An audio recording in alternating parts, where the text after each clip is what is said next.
Hello everyone. आज हम लोग नेक्स्ट पार्ट करने वाले हैं कोऑर्डिनेट ज्योमेट्री का। ठीक है, हम लोग का जो लास्ट क्लास था वो टेक्निकल प्रॉब्लम के कारण पूरा नहीं हो पाया था, तो वहीं से आज क्लास को रिज्यूम करेंगे। ठीक है, हम लोग का लास्ट टॉपिक जो था वो था सेक्शन फॉर्मूला। ठीक है, सेक्शन फॉर्मूला से आज हम लोग स्टार्ट करेंगे और जहाँ तक क्लास आज चलेगा देखते हैं। सेक्शन फॉर्मूला, ठीक है। ये जो सेक्शन फॉर्मूला होता है वो दो टाइप का होता है, मतलब दो तरह से होता है, एक इंटरनल और एक एक्सटर्नल। तो यहीं पे दोनों को हम लोग देख लेते हैं। एक होता है इंटरनली, ठीक है, डिवीजन जो होता है वो, और एक होता है एक्सटर्नली। ये क्या है दोनों मैं अभी बता देता हूँ। सेक्शन फॉर्मूला मतलब उसको बाइसेक्ट, मतलब उसको ना कोई एक रेशियो में डिवाइड करता है। ठीक है, तो इंटरनली डिवीजन और ये एक्सटर्नली डिवीजन हो गया। ठीक है, तो देखिए इसमें क्या होता है, दो पॉइंट कोई ले लीजिए और दो पॉइंट से एक स्ट्रेट लाइन जाता है, ये आपको पता है। देखिए एक स्ट्रेट लाइन हम खींच दें। ठीक है, अब ये मान लीजिए ए पॉइंट है, तो इसका कुछ कोऑर्डिनेट होगा x1, y1। सिमिलरली यह पॉइंट है बी, उसका कुछ कोऑर्डिनेट होगा x2, y2। ठीक है, अब एक रैंडम कोई पॉइंट लेते हैं सी। अब देखिए इंटरनली, इंटरनली मतलब अंदर। ठीक है, तो ए और बी के बीच में कहीं वो पॉइंट जब लाई करेगा तो उसको बोलते हैं इंटरनली डिवीजन। ठीक है, तो देखिए इंटरनली मान लेते हैं यहाँ पे कोई पॉइंट है सी। ठीक है, तो इसका भी कुछ ये होगा कोऑर्डिनेट। ठीक है, कार्टेशियन फॉर्म में हम लोग बात करें। ठीक है, दो फॉर्म बात किए थे ना, कार्टेशियन और पोलर। तो ये कार्टेशियन फॉर्म में है क्योंकि यहाँ कोऑर्डिनेट की बात हो रही है। ठीक है, आर और थीटा की बात होगी तो पोलर फॉर्म। तो मान लीजिए कि ये जो लाइन जो सी है, सी जो पॉइंट है वो ए बी जो लाइन बन रहा था उसको कुछ रेशियो में डिवाइड करेगा। तो देखिए कौन सा रेशियो में डिवाइड किया, ये एम हो गया। ठीक है, और ये हो गया एन वाला पार्ट, मतलब एम इंटू एन रेशियो में डिवाइड कर दिया। ठीक है, तो इसका मतलब फॉर्मूला निकालना पड़ता है कि एक्स और वाई कोऑर्डिनेट अब निकलेगा कैसे। ठीक है, ये हो गया इंटरनल वाला। अब आइए हम एक्सटर्नल वाला साथ है करते चलते हैं, उससे आपको आसानी हो जाएगी समझने में। फिर से मान लीजिए हम दो पॉइंट लिए, ठीक है, और दोनों से होके एक स्ट्रेट लाइन को गुजार दिए। चलिए आ गया। ठीक है, अब देखिए यहाँ पे ये पॉइंट ए हो गया। सिमिलरली कोऑर्डिनेट x1, y1 है और b का कोऑर्डिनेट x2, y2 है। ठीक है, अब एक रैंडम पॉइंट सी लेना है। ठीक है, तो सी लेना है लेकिन वो एक्सटर्नली डिवाइड करना चाहिए। एक्सटर्नली मतलब क्या, इस लाइन को या तो इधर ए की तरफ बढ़ाइए या बी की तरफ बढ़ाइए। तो हम मान लेते हैं कि हम इस लाइन को बी की तरफ बढ़ा दे रहे हैं। ठीक है, बी की तरफ बढ़ा दे रहे हैं और ये इमेजिनरी लाइन है। ठीक है, एक्चुअली में ये है नहीं लेकिन इमेजिनरी इसको माना जाता है। ठीक है, तो मान लीजिए एक पॉइंट सी आएगा। ठीक है, इस पर कहीं एक पॉइंट सी आएगा। अब ये बोलेगा ना कि सी जो पॉइंट है ये एक्सटर्नली डिवाइड कर रहा है। ठीक है, इस ए और बी के बीच में नहीं, वो ए का एक्सटेंशन पार्ट, जब ए बी लाइन को आगे बढ़ाएंगे तो वो कहीं जाके उसको कट कर रहा है, तब इसका रेशियो देगा। देखिए कैसे रेशियो देता है, फर्स्ट पॉइंट से जहां पे कट कर रहा है उसका डिस्टेंस ऐसे दिया जाता है। ये हो गया आपका एम डिस्टेंस, कहां से कहां तक, पहला पॉइंट जो ए पॉइंट से जो पॉइंट कट कर रहा है उसका डिस्टेंस। उसी तरह देखिए यहाँ इंटरनली में वही चीज लिखे थे, ए पॉइंट से सी का डिस्टेंस, फिर बी पॉइंट से सी का डिस्टेंस। ठीक है, तो देखिए ए पॉइंट से सी का डिस्टेंस एम हो गया यहाँ पे और बी पॉइंट से एन हो गया। ठीक है, दो चीज क्लियर हो गया। अब दोनों में क्या होता है कि आपको x, y का वैल्यू निकालना पड़ता है। ठीक है, तो देखिए x, y का वैल्यू कैसे निकालते हैं।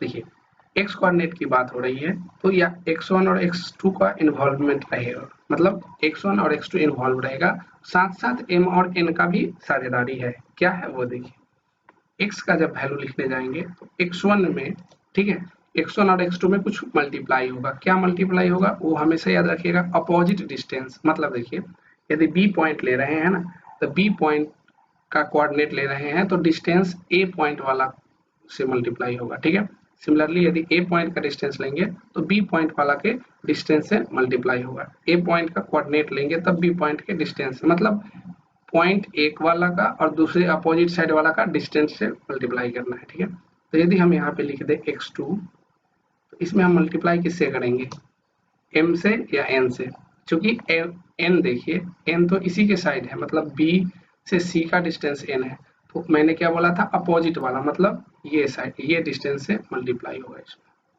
ठीक है, मतलब m हो गया। अब प्लस देंगे साइन, ठीक है।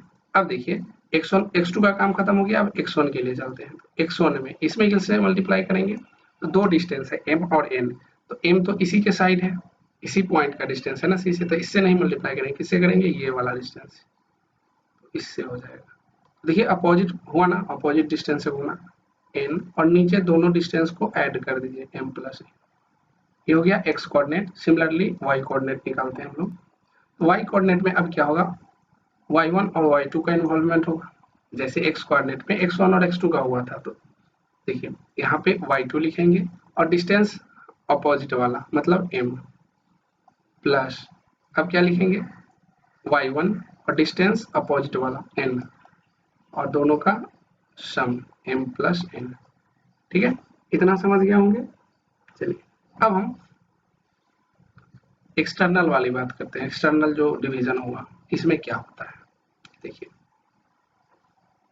इसमें देखिए फिर से वही चीज होगा, एक्स कोऑर्डिनेट यदि निकालने जा रहे हैं हम लोग, ठीक है, तो x1 और x2 का इन्वॉल्वमेंट होगा। बस यहाँ पे ना थोड़ा सा केयर करना पड़ता है कि कौन सा डिस्टेंस किसके अपोजिट है। तो ऐसे याद रखिएगा कि यदि हम b पॉइंट से ले रहे हैं, b पॉइंट का ले रहे हैं, मतलब कोऑर्डिनेट b का ले रहे हैं, तो डिस्टेंस a वाला का मल्टीप्लाई करना है, मतलब x2 में m से मल्टीप्लाई कर देंगे। अब इसमें देखिए एक्सटर्नल है ना, इसीलिए माइनस आ जाता है बीच में साइन, ठीक है, इसको याद रखना है। अब देखिए x2 का काम खत्म हो गया, अब x1 और डिस्टेंस कौन सा लेना है, ए पॉइंट का, यदि ए पॉइंट का कोऑर्डिनेट ले रहे हैं तो बी वाला डिस्टेंस लेना है, मतलब n, और नीचे जैसा साइन है उस साइन के साथ m माइनस n, ठीक है। सिमिलरली y कोऑर्डिनेट जब लिखना पड़ेगा तो देखिए y2 into m minus y1 into n by m minus n, तो ये हो गया आपका सेक्शन फॉर्मूला, ठीक है। यही सेक्शन फॉर्मूला को यदि देखिए इक्वली बाइसेक्ट कर देता तो m बराबर n होता, कट के क्या हो जाता x plus x1 plus x2 by 2 हो जाता, y1 प्लस y2 बाई 2। तो इसी का स्पेशल केस जो होता है कि इक्वली डिवाइड कर दे वो वाला, ठीक है, तो ये याद रखना है। तो चलिए इस पर एक प्रॉब्लम कर लेते हैं हम लोग। तो एग्जाम्पल में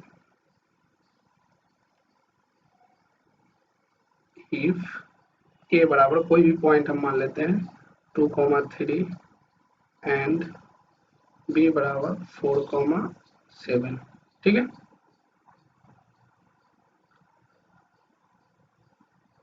The line passing through points a and b, ठीक है, ए और बी से एक लाइन जो जा रहा है उसको कौन सा डिवाइड करेगा, एक सी पॉइंट जो है कुछ रेशियो में डिवाइड करेगा, ऐसे ही क्वेश्चन दिया रहेगा, ठीक है। If point A and B, ठीक है, इतना है, देन नहीं, ठीक है, the line passing through A and B, ठीक है,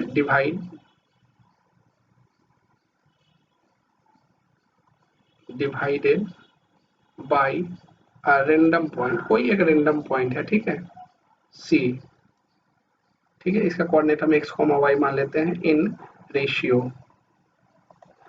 मान लेते हैं 2:3 के रेशियो में डिवाइड कर देगा। Then find coordinate of random point,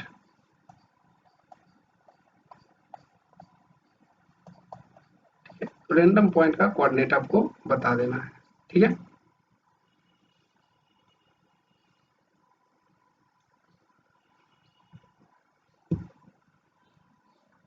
चलिए अब देख लेते हैं कि क्या बोला। देखिए उतना जो क्वेश्चन लिखे खुद से लिखे हैं तो उसको डायरेक्ट समझते हैं कि 2 पॉइंट दिया हुआ है तो डायरेक्ट 2 पॉइंट ले लीजिए, ठीक है। अभी जरूरी नहीं कि कोऑर्डिनेट एक्सिस पे ही दिखाना है, ऐसे ही 2 पॉइंट ले लीजिए, ठीक है। 2 पॉइंट से एक स्ट्रेट लाइन जाएगा ही जाएगा, 2, 3 हो गया, ये बी जो हो गया आपका 4,7 हो गया। अब ये दोनों से जो एक लाइन स्ट्रेट लाइन पास जो कर रहा है ए बी से, उसको कोई एक रैंडम पॉइंट सी है, कहीं भी मान लेते हैं सी है, वो किस रेशियो में डिवाइड करता है, 2:3। तो अब कैसे हम याद रखेंगे कौन 0.2 होगा कौन 3, तो हमेशा जैसे कोऑर्डिनेट दिया रहेगा ए पहले है ना, तो ए वाला पहला मतलब पहला जो ये जो डिवीजन होगा ए वाले के लिए होगा, मतलब 2 पहले वाले के लिए होगा। मान लीजिए बी कॉमा ए रहता दिया हुआ तो बी के लिए 2 लिखा जाता। ठीक है, ये सब चीज याद रखें। x कॉमा वाई हो गया। अब देखिए इसका वैल्यू निकालना तो अब आसान हो गया, सब चीज तो बता ही दिए हैं। क्या करना होता है, x कोऑर्डिनेट के लिए हम लोग x1 और x2 को पहले सिलेक्ट करते हैं, तो ये x1 हो गया, ये x2 हो गया, ये आपका m हो गया, ये आपका n हो गया। ठीक है, तो देखिए इसमें सिंपल होता है कि जिसका कोऑर्डिनेट ले रहे हैं उसके अपोजिट वाले डिस्टेंस से गुना करना है। तो देखिए यहाँ 4 लेंगे तो मल्टीप्लाई किससे करेंगे, 2 से, क्योंकि इसके अपोजिट साइड है। ठीक है, प्लस चूंकि इंटरनल डिवीजन है इसलिए हम प्लस दे रहे हैं, एक्सटर्नल डिवीजन होता तो माइनस देते हैं। ठीक है, अब देखिए 2x1 इंटू n पाई सम टोटल डिस्टेंस 2 + 3, ये हो जाएगा आपका 8 + 6/5 मतलब 14/5 हो गया। अब y इसी तरह यदि निकालना होगा तो y1 ये हो गया 3 और y2 4, तो y2 इंटू 2 मतलब 7 into 2 plus 3 into 3 by total distance. ठीक है, ये हो गया 14 + 9/5। अब जब आप इसको ऐड कर देंगे तो देखिए ये जो पॉइंट आ गया कुछ भी आया, यही पॉइंट जो C को डिनोट करेगा। ठीक है, C को यही पॉइंट डिनोट करेगा, हेंस क्या हो गया आपका पॉइंट C जो हो गया वो 14/5 कॉमा 23/5, ये हो गया आपका पॉइंट C जब इंटरनल डिवीजन है तब। ठीक है, इसी तरह एक्सटर्नल में सिर्फ माइनस कर दीजिएगा। ठीक है, आपको आ जाएगा रिजल्ट। ठीक है, चलिए अब हम लोग नेक्स्ट बात करते हैं एरिया ऑफ ट्रायंगल की। देखिए एरिया ऑफ ट्रायंगल आपने जब निकाला है कब, जब वो लेंथ ऑफ द साइड दे दिया था। ठीक है, यहाँ पे कुछ अलग है। ठीक है, एरिया ऑफ ट्रायंगल यहाँ पे जब वर्टेक्स का कोऑर्डिनेट दे देगा, मतलब 3 वर्टेक्स होते हैं ना, देखिए ऐसे एक ट्रायंगल बना लिए हम लोग। ठीक है, अब देखिए ये ए पॉइंट है तो इसका कोऑर्डिनेट x1, y1 है, बी कोऑर्डिनेट है x2, y2 है, सी कोऑर्डिनेट है x3, y3 है। ठीक है, इतना तो क्लियर हो गया। अब ये जब सिर्फ 3 पॉइंट दिया रहेगा तब बोलेगा कि एरिया ऑफ ट्रायंगल बता दो। तो देखिए 2 तरह है निकालने का, एक तो आप जो बेसिक जानते हैं क्या करेंगे, डिस्टेंस फॉर्मूला मैंने बताया था, डिस्टेंस फॉर्मूला की मदद से सारे साइड का डिस्टेंस निकाल लीजिए, उसके बाद हीरो का सूत्र से आप उसका एरिया निकाल सकते हैं, वो हो गया। अब देखिए यहाँ पे जो इजी तरीका है वो देखिए, देखिए एरिया ऑफ ट्रायंगल कैसे लिखते हैं, एरिया ऑफ ट्रायंगल बराबर 1/2 इंटू, मैंने आपको पढ़ाया था क्या, डिटर्मिनेंट, बस उसी का यूज करना है। यदि डिटर्मिनेंट आ रहा होगा तो ये एक लाइन में निकल जाएगा। इसमें क्या होता है ना, सारे वर्टेक्स को लिख दीजिए, x1 y1 x2 y2 x3 y3। लेकिन मैंने आपको क्या बताया था, आपको याद होगा कि डिटर्मिनेंट एक स्क्वायर होता है, मतलब कि जितना रो होगा उतना ही कॉलम होगा। तो देखिए रो कितना है 1 2 3, कॉलम कितना है 1 2, मतलब एक कॉलम और बढ़ाना है तो एक एक पुट कर दीजिए, मतलब समझ गए। तीनों वर्टेक्स का पॉइंट पुट कीजिए, 1 एक्स्ट्रा पुट कीजिए, फिर x2 y2 1 x3 y3 1, और इसको सोल्व कर दीजिएगा, डायरेक्ट आ जाएगा। अब जिसको मान लीजिए डिटर्मिनेंट नहीं पता है उसके लिए देखिए कैसे याद रखना, एक सीक्वेंस याद रखिएगा बस। ठीक है, मैं क्लियर कर देता हूँ, पहले वो लिख देता हूँ। ठीक है,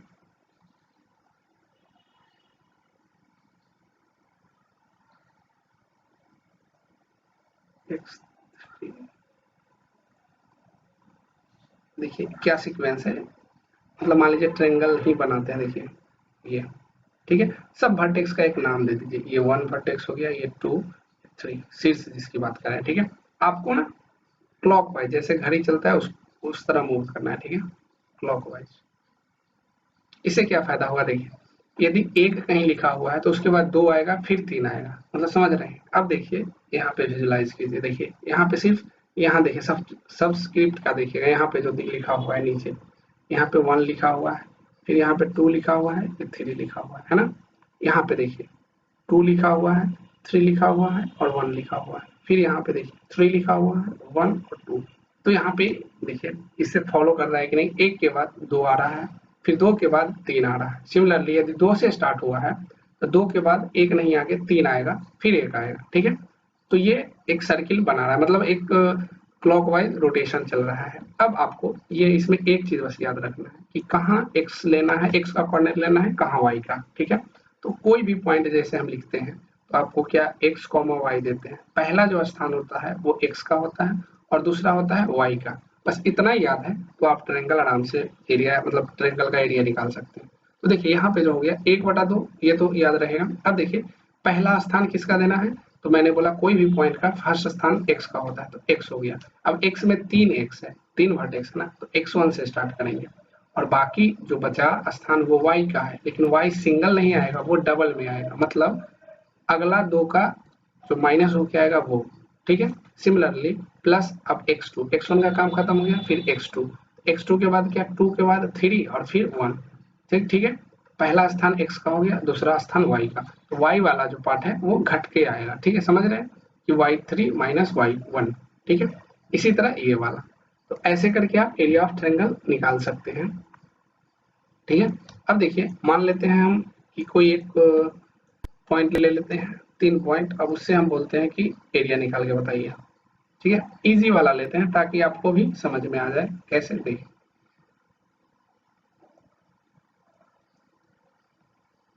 find area of triangle whose vertices are, ठीक है। देखिए क्या क्या है वर्टिसेस, देखिए 0,0, ठीक है,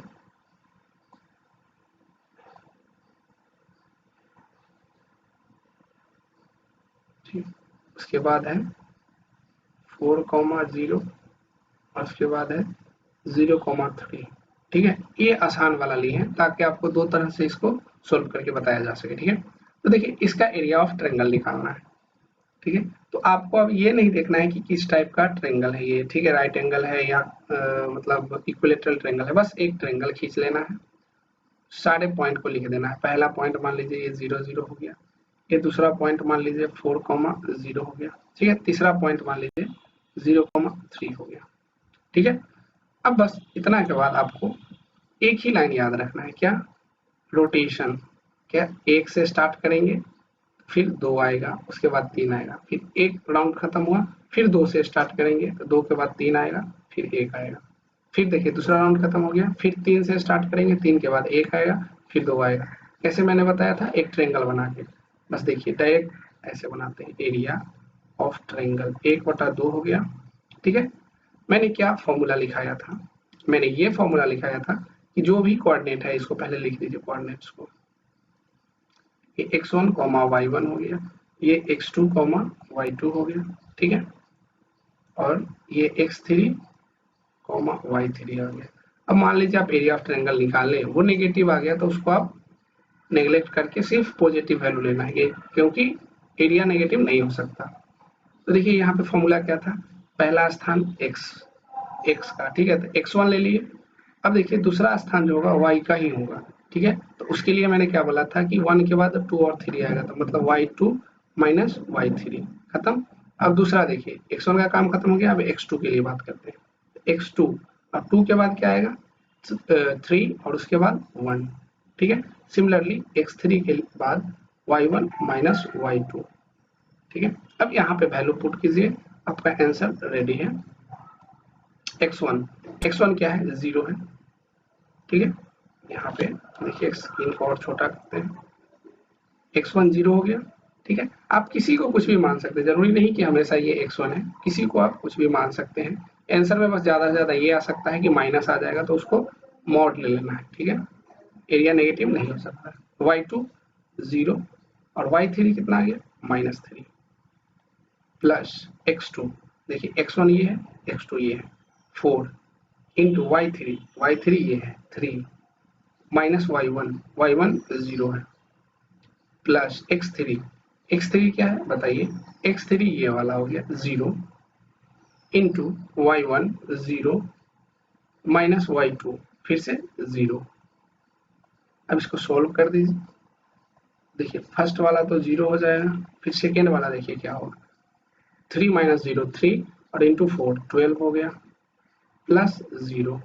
ये कितना आ गया, देखिए 12/2 6 आ गया। ये तो ऐसे निकाल के आ गया।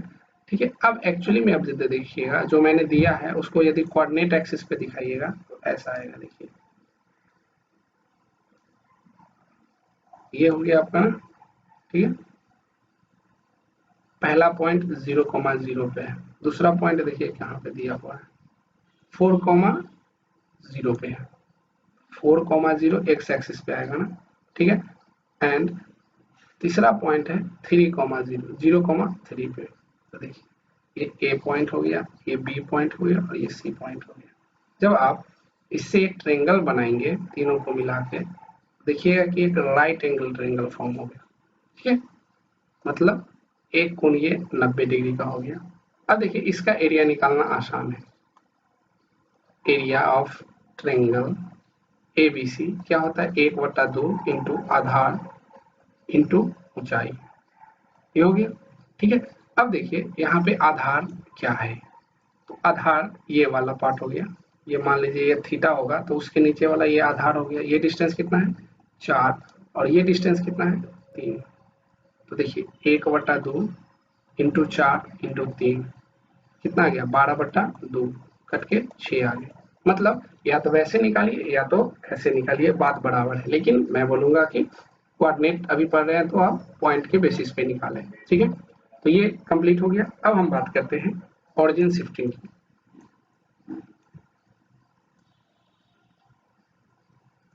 ऑरिजिन शिफ्टिंग, ऑरिजिन शिफ्टिंग क्या होता है वो देखिए, पहले समझिए फिर फॉर्मूला बता देंगे। ठीक है, इसमें देखिए पहले मान लीजिए कि एक्सिस यहाँ पे है, मतलब कोऑर्डिनेट एक्सिस x, y लेते हैं ना रेफरेंस पॉइंट के लिए। ठीक है, अब मान लीजिए अभी यहाँ पे है पॉइंट, मान लीजिए O पे है। ठीक है, अभी ऑरिजिन आपका। ठीक है, अब इसके रेस्पेक्ट में ये x एक्सिस है, आपको पता है, ये सब बता चुका हूँ लास्ट क्लास में। ये हो गया y एक्सिस, एब्सीसा किसको बोलते हैं और ऑर्डिनेट किसको बोलते हैं ये भी पता है। x एक्सिस को एब्सीसा बोलते हैं और y एक्सिस को ऑर्डिनेट। अब मान लीजिए कोई रेंडम पॉइंट हम यहाँ लिए P, ठीक है, और इसका अभी जो कोऑर्डिनेट है मान लेते हैं x, y है। ठीक है, अब देखिए अभी ऑरिजिन कहाँ पे है 0 0 पे है मान लेते हैं।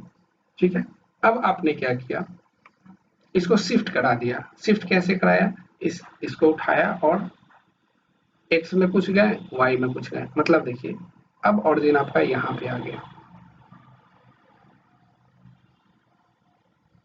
अब ऐसे ऑरिजिन हो गया यहाँ पे। ठीक है, ये O डैश हो गया। अब आपका इसका कुछ कोऑर्डिनेट होगा, मान लेते हैं h, k। h क्यों माने, कुछ भी आप मान सकते हैं, मैं h मान लिया। मतलब इसका कहने का ये मतलब है कि x में आपने कितना डिस्टेंस कवर किया h, ठीक है, और y में आपने कितना डिस्टेंस कवर किया k। ठीक है, h, k इसका मतलब नया ऑरिजिन जो आया न्यू वाला, ये क्या है, न्यू कोऑर्डिनेट सिस्टम है। x डैश एक्सिस बोल देते हैं इसको, ये y डैश एक्सिस हो गया। ठीक है, अब आपको बोलेगा ना कि अब नया वाला ऑरिजिन से इसका पॉइंट बताओ, इसका पॉइंट बताओ। तो पहले जितना यहाँ से जो x1, y1 था, अब तो x1, y1 नहीं होगा क्योंकि ऑरिजिन अलग आ गया है।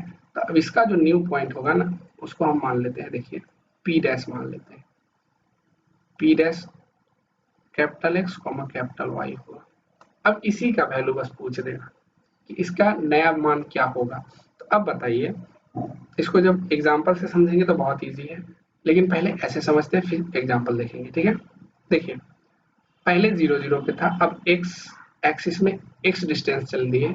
ठीक है, तो उतना कम जाएगा ना p में, उतना करीब आप पहुंच गए ना p के। पहले मान लीजिए p से दूरी था 10 मीटर, अब आप 4 मीटर चल गए तो p से दूरी कितना हो जाएगा 6 मीटर ना। बस वही चीज याद रखना है कि 6 मीटर डिस्टेंस हो गया। सिमिलरली y से देख लेंगे कि y से पहले था 8 मीटर मान लीजिए। अब यदि हम 2 मीटर चल गए तो डिस्टेंस कितना हो गया? 6 मीटर। ठीक है, तो यहाँ से आप ऐसे निकाल सकते हैं कि नया वाला जो ऑरिजिन होगा, या ऐसे पुराना वाला ऑरिजिन को ऐसे लिख सकते हैं। देखिए, पहले सबको लिख देते, ठीक है। देखिए, ओ एक्स ओल्ड एक्स, ठीक है। ये क्या है? ओ एक्स जो है ओल्ड एक्स एक्सिस है,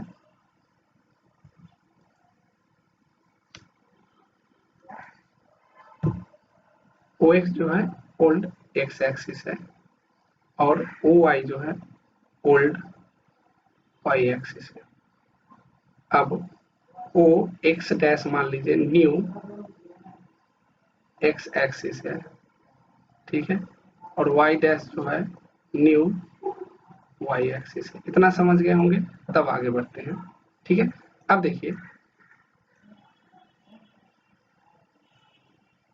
पी एक्स कॉमा वाई, ठीक है, कोऑर्डिनेट,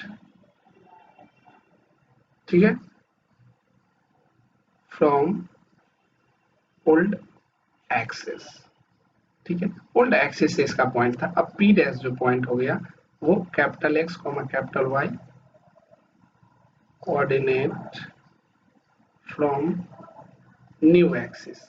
अब इतना पहले समझे, ये चीज क्यों लिखा? क्योंकि आपको कभी बाद में आप जब पढ़े तो आपको याद हो जाए। ठीक है, अब आप चीजों को एक बार और देख लें, क्या क्या मैंने यहाँ पे लिखा था। मैंने देखिए पहले एक ऑरिजिन, मतलब पहले एक एक्सिस ले लिया था, ठीक है, ये एक्स एक्सिस हो गया, ये वाई एक्सिस हो गया। अब मैंने क्या किया, एक्स एक्सिस को सर्टेन डिस्टेंस आगे किया, आगे पीछे कहीं भी कर सकते हैं। अभी हम आगे किए, आगे करेंगे तो पॉजिटिव, पीछे करेंगे तो नेगेटिव, ठीक है। तो आगे किए तो इसे मान लीजिए एच यूनिट एक्स में गए और के यूनिट वाई में गए, जहां पे पहुंचे हम नया ऑरिजिन उसी को मान लिए, ठीक है। तो अब इससे डिस्टेंस बोलेगा कि कितना है, डिस्टेंस बोलेगा, चाहे बोलेगा कि अब कोऑर्डिनेट बता दो कि उस पॉइंट का क्या होगा नए वाले ऑरिजिन से। तो आप ही बताइए कि आपको घर से कहीं जाना है, 5 किलोमीटर का दूरी है। देखिए यहाँ से समझिए, आप यहाँ हो, आपको यहाँ पहुँचना है। तो देखो आप क्या किए कि आप सोचे कि एक दिन नहीं जाएंगे, हम 2 दिन में जाएंगे। तो पहले आप यहाँ जाके पहले एक्स में चले, रास्ता ऐसा होगा, अभी यहाँ पहुंच गए। तो देखो अब नया पॉइंट आप यहाँ पहुंचे हैं, तो क्या दूरी उतना ही रहेगा या जाना आपको उतना ही रहेगा? नहीं, क्योंकि आपने कुछ दूरी तय कर लिया है, तो अब कम डिस्टेंस आपको जाना है ना। बस वही चीज को यहाँ अप्लाई करना है। जो ऑरिजिन शिफ्टिंग में होता है, वो नया जो कोऑर्डिनेट आता है वो पहले वाले से अलग हो जाएगा, ठीक है। तो नया कोऑर्डिनेट क्या आता है वो देखिए, हमेशा ऐसा याद रखिएगा। एक्स बराबर जो होता है एक्स माइनस एच, और y बराबर जो होता है स्मॉल y माइनस की। पहले इस 2 पॉइंट को समझेंगे तब आगे निकलेंगे। इसका क्या मीनिंग है वो देखिए। मैंने ये बताया कि जो नया वाला x जो होगा ये न्यू हो गया, ऐसे लिख देता हूँ न्यू, और ये हो गया ओल्ड, ये हो गया न्यू और ये होगा ओल्ड। अब दोनों में कन्वर्जन भी पूछ सकता है कि न्यू इतना है तो ओल्ड कितना होगा। ये x है कि x में कितना डिस्टेंस चले हैं, y में कितना डिस्टेंस चले हैं। ये क्या है, x एक्सिस पे कितना डिस्टेंस कवर किए हैं, ठीक है। सिमिलरली ये जो होगा y एक्सिस पे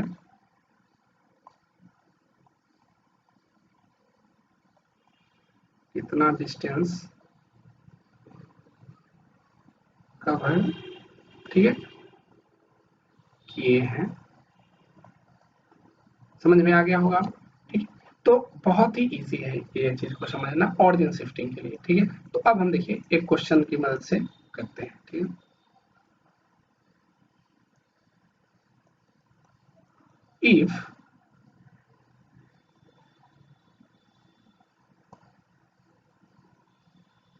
coordinate of A point P 5,3, ठीक है। इफ origin shifted to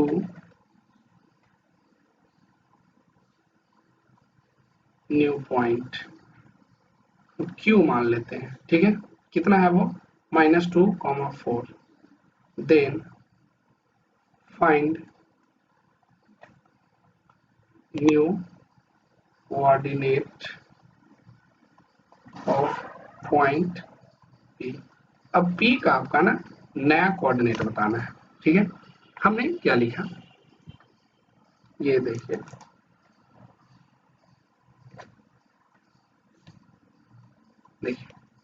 अभी क्या था कि कोई भी एक पॉइंट था, P पॉइंट था, ठीक है। P पॉइंट था, ठीक है। अब देखिए उसको क्या किया हम लोग, ऑरिजिन को शिफ्ट कर दिए। पहले ऑरिजिन 0 0 पे था, ठीक है। अब ऑरिजिन को क्या कर दिए, -2,4 को ऑरिजिन मान ली है। तो अब नया पॉइंट निकालना है। मैंने क्या बताया था, तीन चीज ही बताया था, ठीक है। डायरेक्ट उसी को अप्लाई करेंगे कि देखिए जो x का नया वाला वैल्यू जो होता है वो x का ओल्ड वैल्यू में से, ठीक है, ओल्ड वाला वैल्यू में से जितना डिस्टेंस x में चले हैं उसको घटा दीजिए, -h। तो देखिए यहाँ पे ओल्ड वाला जो वैल्यू है वो आपका 5 है, ठीक है। अब देखिए x में कितना चला है, -2, मतलब आगे नहीं गया है वो, माइनस मतलब पीछे चला गया वो, तो माइनस साइन के साथ दीजिए, तो -2, 5 + 2 कितना हो जाएगा, 7 यूनिट, ठीक है। अब सिमिलरली यदि y न्यू देना है तो y ओल्ड में h को घटा देना है, ठीक है। तो अब देखिए h पुराना कितना था, सॉरी y कितना था पुराना, 3। अब इसमें से घटाना कितना है, 4, कितना आ गया, -1। मतलब अब देखिए नया जो पॉइंट आएगा, नया पॉइंट जो आएगा, न्यू कोऑर्डिनेट ऑफ P कितना हो जाएगा, 7, -1। अब इसको देखिए एक चीज और से मैं समझा सकता हूँ इसको, ठीक है। कैसे समझना है उसको देखिए, ठीक है। क्या क्या पॉइंट था उसको देखिए, पॉइंट था 5,3, ठीक है। कितना ऑरिजिन शिफ्ट हुआ, -2,4 पे, ठीक है। तो देखिए इसको हम दूसरे चीज से समझते हैं, देखिए, ठीक है। अब देखिए यहाँ पे क्या था पॉइंट, पहले पॉइंट क्या था उसको देख लेते हैं हम लोग।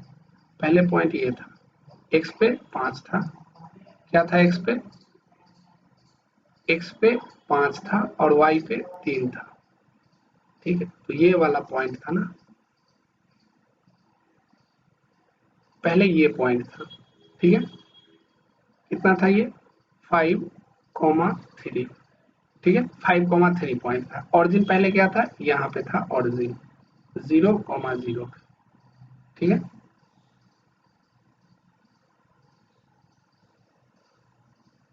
0,0 पे ऑरिजिन था। अब क्या हुआ देखिए कि ऑरिजिन को शिफ्ट करा के -2, देखिए -2, मतलब ये ऑरिजिन अब यहाँ नहीं होके ये -2 x में गया और 4 y में गया, ये देखिए ये आया, ऐसे ही था ना। देखिए एक बार और क्वेश्चन को देख लेते हैं, देखिए अभी क्या किया, 5,3 पे है, ठीक है पॉइंट। अब ऑरिजिन को शिफ्ट करा के -2,4 पे गए, ठीक है। अब देखिए -2 मतलब x में -2, y में 4, मतलब आपका जो कोऑर्डिनेट्स नया जो ऑरिजिन है वो ये है,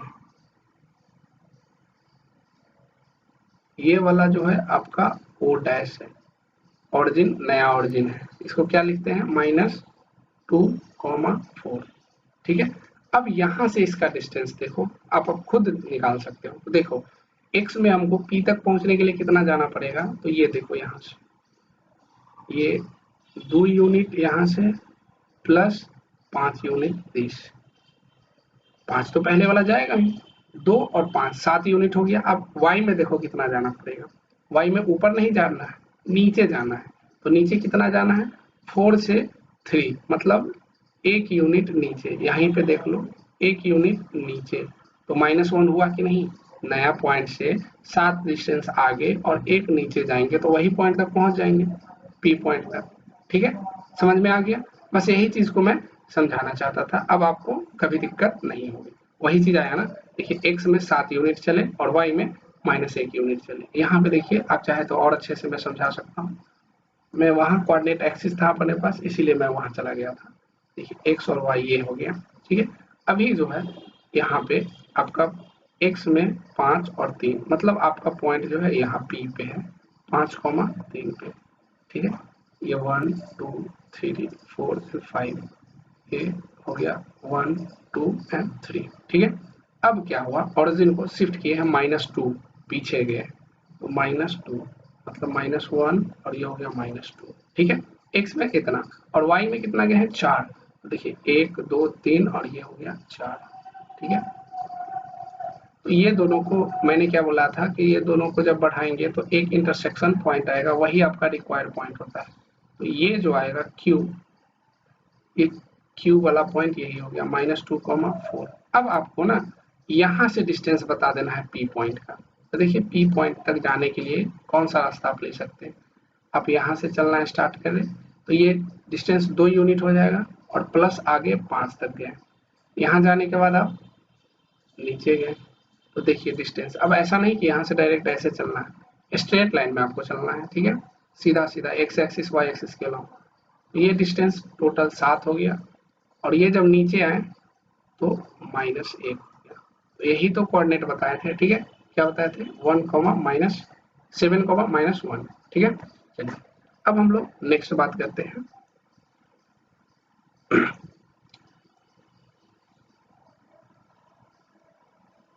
ओरिएंटेशन ऑफ एक्सिस की, ठीक है।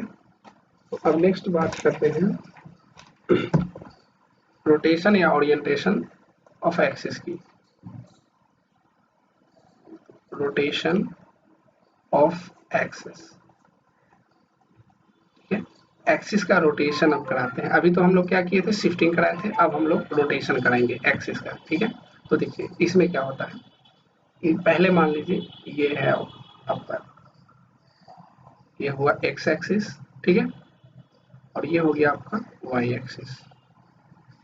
देखिए पॉइंट ये वाला फिक्स रखना है, अब इसको चेंज नहीं करना है, बस ना एक्सिस को इसके अबाउट ना घुमा देना है, मतलब ऐसे अब कर देना है। देखिए अभी x एक्सिस ऐसा ना हो कि ऐसा हो जाएगा, दिस एंड दिस, ठीक है। तो ये हो गया आपका न्यू एक्सिस और ये हो गया आपका y एक्सिस, ठीक है। ये ओरिजिन हो गया आपका 0, ठीक है। तो ये एंगल आपको देखिए थीटा दे देगा, काउंटर क्लॉकवाइज हम लेके चले हैं। सिमिलरली यदि कोई पॉइंट P रहता तो उसका आप कोऑर्डिनेट पूछ देगा, ठीक है। अब इसका कोऑर्डिनेट कैसे निकालेंगे, नए एक्सिस के रेस्पेक्ट में, नहीं पुराने एक्सिस के रेस्पेक्ट में तो कुछ दिया होगा ना। पुराने एक्सिस के रेस्पेक्ट में ये x, y लिखा हुआ है, ठीक है। मतलब x में कितना डिस्टेंस चला था x और y में, मतलब y एक्सिस के लॉन्ग y डिस्टेंस, तो इस पॉइंट तक पहुंच गया था। अब हमको इस एक्सिस के अबाउट निकालना है, तो इस एक्सिस के अबाउट देखिए ये वाला डिस्टेंस, दिस एंड दिस, ये डिस्टेंस निकालना है, ठीक है। तो ये क्या होगा, मतलब मान लीजिए x डैश है और ये y डैश है, अब ये डिस्टेंस निकालना है। तो देखिए ज्यादा अभी कुछ समझना नहीं है, बस याद रखना है, ठीक है। कि नया वाला जो x कोऑर्डिनेट होगा वो ऐसे देखिए, पुराने वाले x को cos थीटा से मल्टीप्लाई कीजिए plus y time sine theta से मल्टीप्लाई कीजिए, ठीक है। और पुराने वाला जो y डैश होगा वो y cos theta minus x sine theta, बस इतना याद रखिए।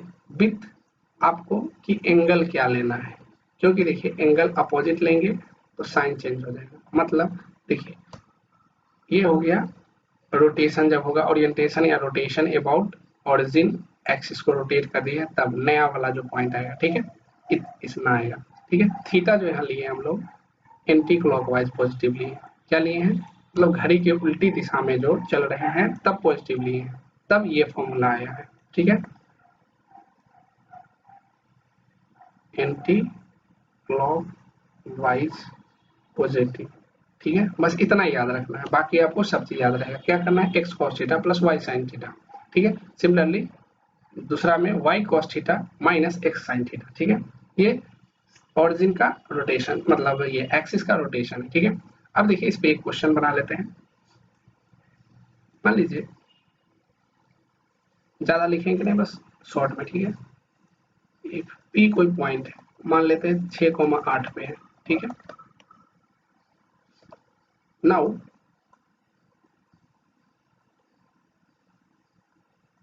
Now axes are rotated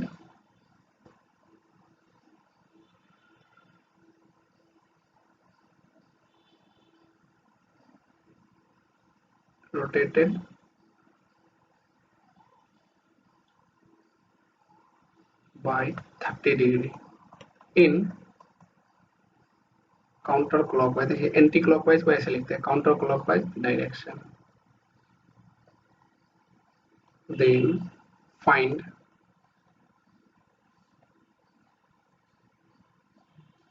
coordinate of P from new axis. अब नया एक्सिस से उसका कोऑर्डिनेट बताना है, ठीक है। क्या किया, 30 डिग्री काउंटर क्लॉकवाइज, इसका मतलब हो गया एंटी क्लॉकवाइज, ठीक है, काउंटर क्लॉकवाइज। तो देखिए ये क्या बोल रहा है, आपको कुछ बोले उससे मतलब नहीं, बस दो पॉइंट को हिट करना है। क्या, एक पुराना वाला x कितना है, x, y, ठीक है। पुराना वाला x, y कितना है वो देखिए, यहाँ सोल्यूशन पे आएंगे। पुराना वाला x जो है ओल्ड, ये 6 है, और y जो है ये 8 है। और थीटा को लिख लेना है पॉजिटिव या नेगेटिव, काउंटर क्लॉकवाइज है तो पॉजिटिव 30 डिग्री, ठीक है। यदि क्लॉकवाइज रहता तो नेगेटिव 30 डिग्री लिखते हैं, ठीक है। इतना समझ में आ गया होगा, तब आगे चलते हैं, ठीक है। अब हमको क्या नया निकालना है, नया कोऑर्डिनेट निकालना है। किसका नया कोऑर्डिनेट, किसका निकालना है बताइए।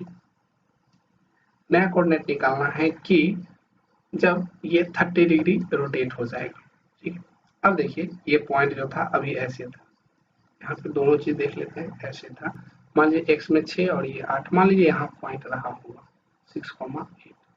अब क्या, पहले एक्सिस ऐसा था, अब इसको 30 डिग्री रोटेट कर दिया गया है। मान लीजिए ये ऐसा एक्सिस हो जाएगा,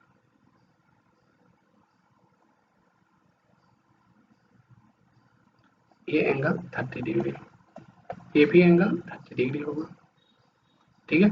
अब बोल रहा है अब इससे ना, अब बता दीजिए ये डिस्टेंस क्या होगा। तो आपको मैंने क्या बताया कि x डैश या न्यू, ऐसे न्यू ही लिख लीजिए। x न्यू जो होगा वो x पुराना को cos से मल्टीप्लाई होगा प्लस y sin से मल्टीप्लाई होगा। अब थीटा क्या बोला था मैंने, एंटी क्लॉकवाइज पॉजिटिव लेना है, तो एंटी क्लॉकवाइज ही दिया हुआ है देखिए, है ना। तो देखिए ये 6 हो गया। अब cos 30 ये हो जाएगा प्लस 8 sin 30। देखिए cos 30 कितना होता है ये बताइए, cos 30 होता है √3/2 प्लस 8 इंटू साइन 30 होता है 1/2। अब सोल्व करके जो आंसर आएगा वो आपका हो जाएगा √3 प्लस 1/2। ये पॉइंट हो जाएगा किससे, नया वाला एक्सिस से, x डिस्टेंस का ये हो जाएगा। गॉट इट और नॉट। चलिए अब सिमिलरली यदि y की बात किया जाए, y डैश या न्यू जो भी लिखे, तो इसमें क्या होता है y cos theta minus x sine theta. देखिए कहाँ पे माइनस है कहाँ पे प्लस है, ये बहुत कई बार लिखोगे ना तब आपको याद आ जाएगा। अब देखो यहाँ पे इसको सॉल्व करते हैं। y क्या है, तो y है 8, cos 30 का मान क्या होता है √3/2 माइनस x क्या है 6 और sin 30 का मान होता है 2। इसको सोल्व करके जो भी आए उसको लिख दीजिए, ठीक है। ये आई होप 8 यहाँ पे होना चाहिए, हाँ ठीक है। तो देखिए 8√3 माइनस 6/2 ये हो गया। अब जो भी आंसर है, क्योंकि हम लोग रैंडम क्वेश्चन लिए हैं तो ये लग रहा होगा खतरनाक, कुछ वो ऐसा देंगे कि कट का कुछ अच्छा वैल्यू आ जाए, ठीक है। चलिए अब देखिए एक और लास्ट बात कर लेते हैं, फिर कल से लोकस वगैरह पढ़ेंगे, ठीक है। क्या लास्ट क्या बात हो रही है, उसमें करना है कि दोनों काम एक साथ करना है, मतलब समझ रहे हैं कि हम शिफ्ट भी करेंगे ऑरिजिन और रोटेट भी करेंगे, ठीक है। देखिए ऐसे होता है शिफ्टिंग